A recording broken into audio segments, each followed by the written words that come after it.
papel e caneta na mão, porque já vai começar. A sabedoria diária que transforma sua vida.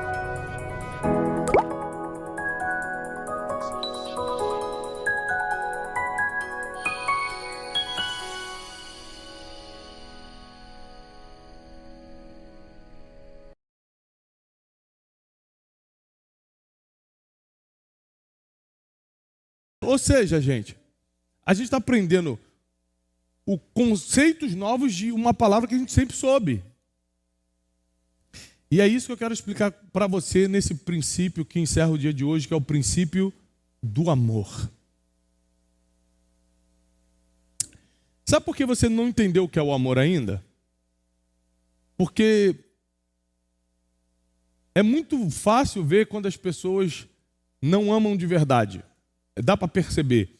Porque o amor, ele tende a ser confundido com um sentimento. Se o amor fosse um sentimento, ou seja, estou amando sentimento, a gente não poderia cumprir quase nada do que a Bíblia fala sobre amor. Quer ver uma coisa que a Bíblia diz? Amai os vossos inimigos. Tá de brincadeira comigo que Jesus está me pedindo isso. Ele quer que eu ame, que eu fique de beijinho e abraço com quem me feriu, com quem me humilhou. Se amor fosse um sentimento, a gente não teria como amar o inimigo. Como é que você vai ter um sentimento positivo de amor por alguém que te humilhou, alguém que te abandonou? Alguém que pisou em você? Se o amor fosse um sentimento, a Bíblia não diria que o amor dura para sempre, porque não tem sentimento que dure para sempre. Sentimentos são passageiros. Se amor fosse um sentimento, a gente iria amar um dia, odiar outro, depois voltava a amar de novo. O dia que está bem está amando, o dia que está mal está odiando. A gente ia ficar numa flutuação louca de sentimentos e emoções. Mas o amor, ele não é um sentimento. O que é o amor? O amor é um mandamento. Novo mandamento vos dou, que amais uns aos outros, que ameis uns aos outros. Ou seja, não é sentir amor, ou seja, e eu vou te explicar o que é amor de uma forma que você vai entender. Não é sentir algo por alguém. Amar é a capacidade de você se colocar no lugar do outro, sentir o que o outro está sentindo e não conseguir ficar parado diante daquilo. Você ir fazer alguma coisa. Então, por exemplo, os fariseus perguntaram para Jesus assim: Mestre, o que é um amor? Jesus, como um homem muito inteligente e sábio, como todo inteligente e sábio, nunca dá uma resposta direta, sempre conta uma história ou faz uma pergunta. Todo homem inteligente e sábio nunca dá uma resposta direta, sempre! Ou conta uma história ou faz uma pergunta. Mestre, o que é o amor? Aí sabe o que Jesus respondeu?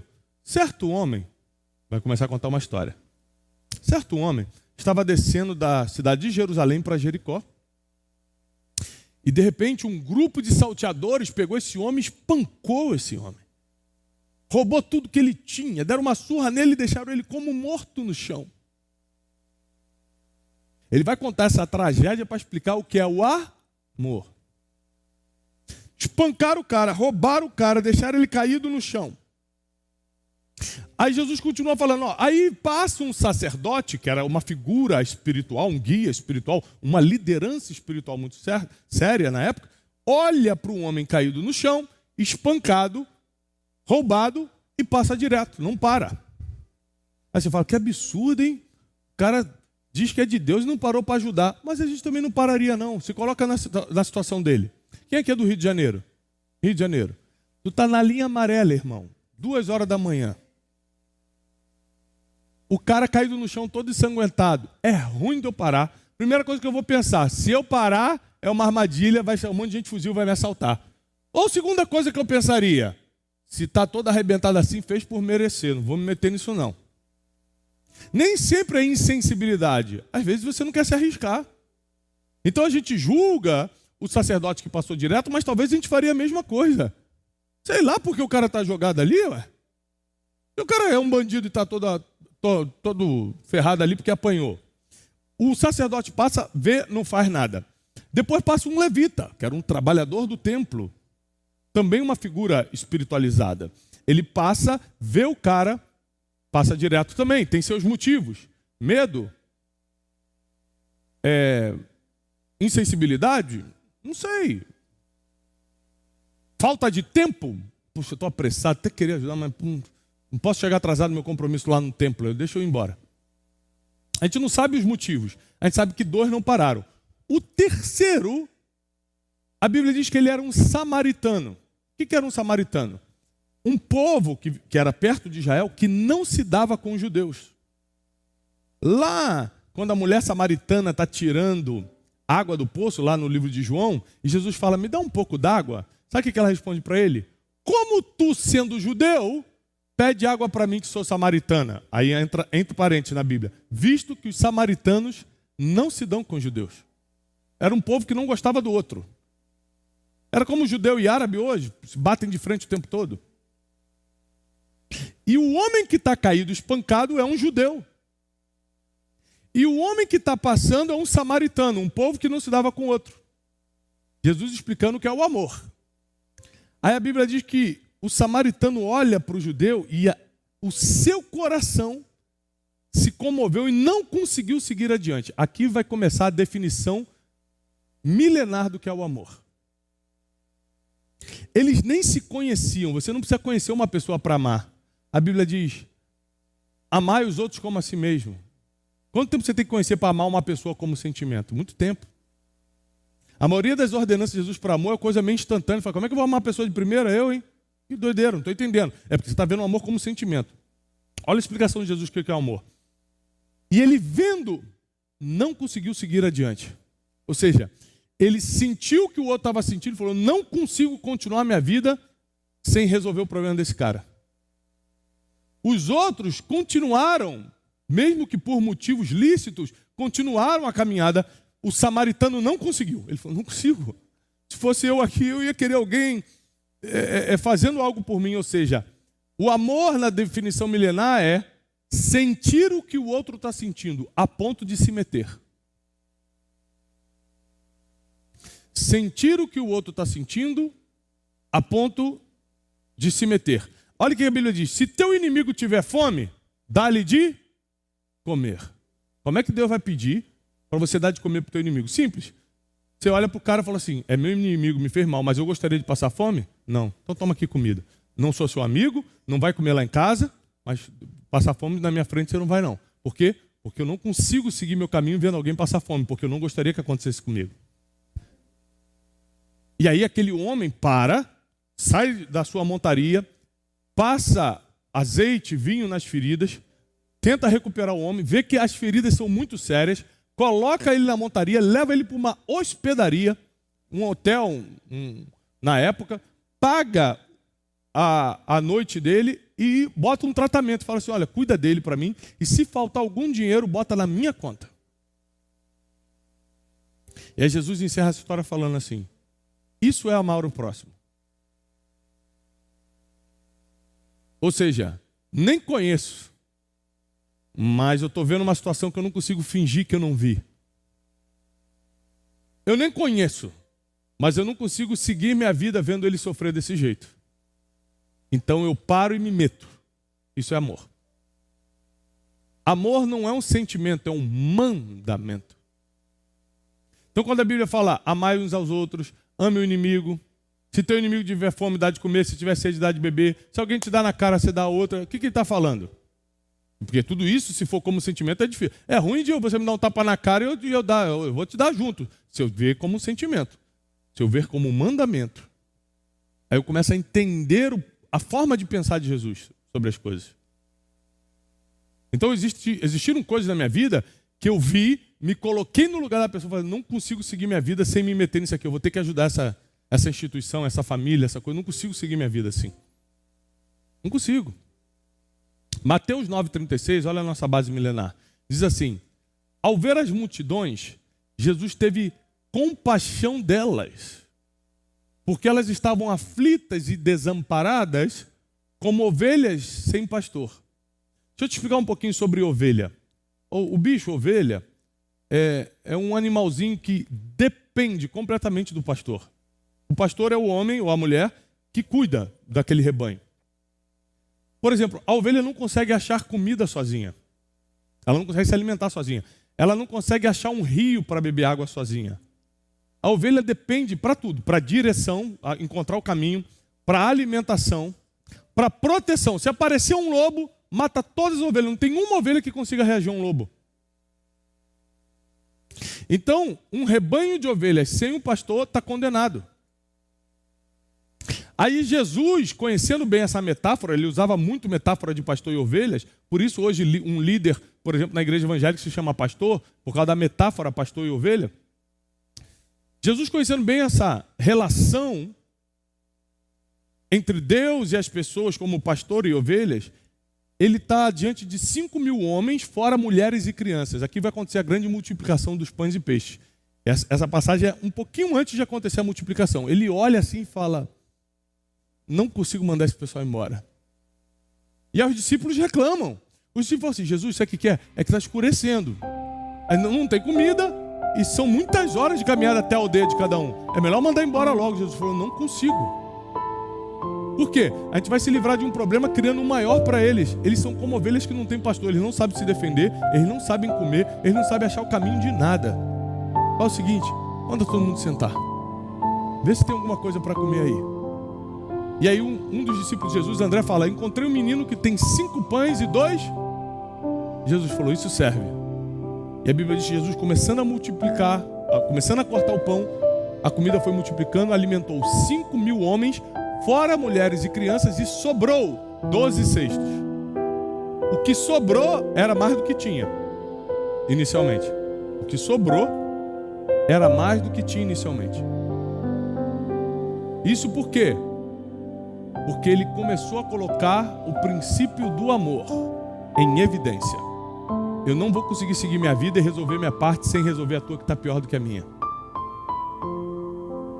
E aí, se você... Agora vamos olhar para os nossos relacionamentos. Como a gente diminuiria as brigas de casal se a gente tivesse o amor como mandamento e não como sentimento? Porque quem é casado aqui há mais de 10 anos, levanta a mão.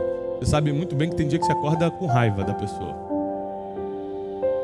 Todo dia falaram aqui, eu falei: calma, todo dia? Ah, que susto. Ah, que susto. Ah, tá. E o marido do lado, corajosa, hein? Será que teremos Ultimate Fight hoje?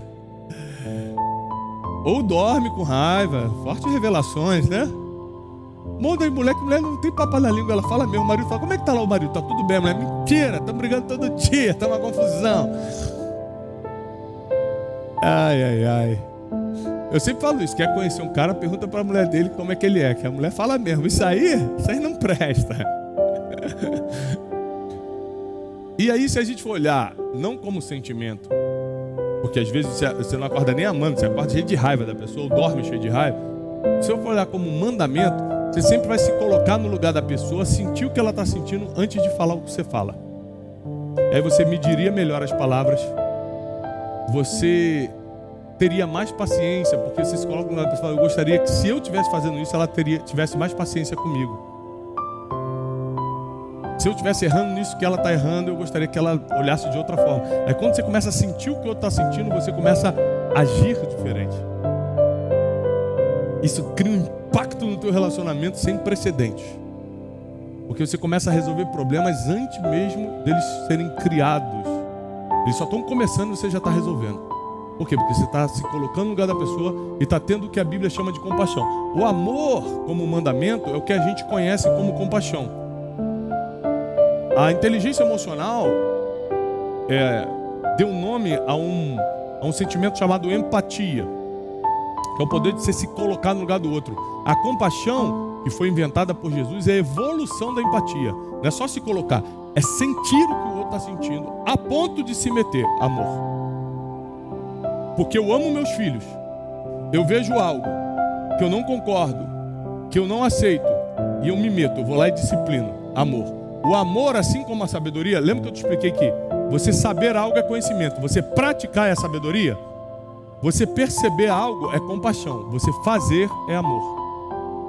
Percebi que aquela família está precisando de ajuda, não tem comida, eu estou penalizado, eu estou tendo compaixão, mas até agora eu não estou tendo amor. Amor é a manifestação prática da compaixão. Eu não só senti, eu fiz, eu resolvi.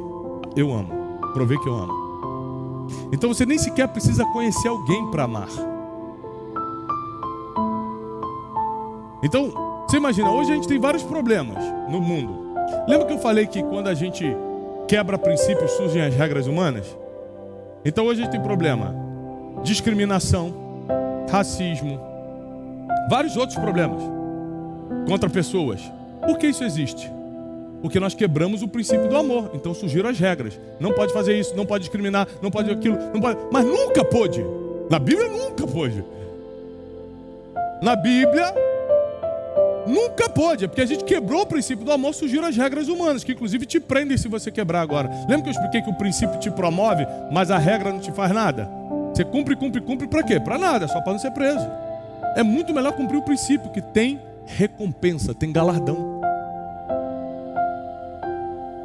Então, eu não faço mal para você, eu não te persigo, eu não infernizo tua vida, porque eu estou debaixo de um princípio que se chama amor. Eu me coloco no teu lugar e falo, eu não gostaria que alguém me perseguisse. Eu não gostaria que alguém falasse essa besteira na internet contra mim, então eu também não vou fazer. Amar é mais fácil do que você imagina. É que para amar você tem que estar com as suas emoções em ordem. Então você não consegue sentir o que o outro está sentindo. Como nós vivemos num mundo de confusão mental e emocional, ninguém está se colocando no lugar de ninguém. É por isso que a gente está no mundo de ódio e não no mundo de amor. Então, o sentimento que você tem por alguém, eu estou apaixonado, concordo. A paixão, por exemplo, é um sentimento. Estou apaixonado, eu olhei aquela pessoa, estou amando. Aí a gente coloca a palavra amando. Na verdade, você está apaixonado. A paixão é um sentimento. O amor é um mandamento. O amor é um mandamento.